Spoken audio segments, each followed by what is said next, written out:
Speaker قومی assembly سردار ایاز صادق سے Kazakhstan کے سفیر یرزان قسطافن کی الوداعی ملاقات ہوئی۔ ملاقات میں دو طرفہ تعلقات سمیت باہمی دلچسپی کے امور پر تبادلہ خیال کیا گیا۔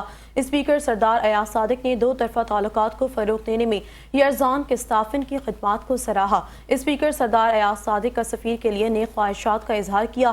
اسپیکر قومی اسمبلی نے حالیہ برسوں میں دونوں برادر ممالک کے مابین تعلقات میں فروغ پر اطمینان کا اظہار بھی کیا۔